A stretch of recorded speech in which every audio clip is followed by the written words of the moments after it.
Will they be allowed to ano no to roam around ano o kaya ay maglibot diyan sa paligid ng Bulkang Taal lalo at ganyan at alam natin na may activity.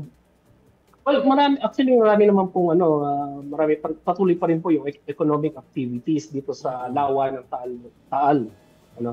So, like I said po kanina, as long as wala naman po tayo dun sa Taal Volcano Island itself, relatively safe naman. So So kahit pwede. yung technical diving na planong gawin ng DOJ, ng people in authorities para hanapin yung nawawalang sabungero, okay lang yun. Yes po, as I said nga po, patuloy pa rin yung mga economic activities, yung fish farming dito sa sa lawa ng Taal. Okay.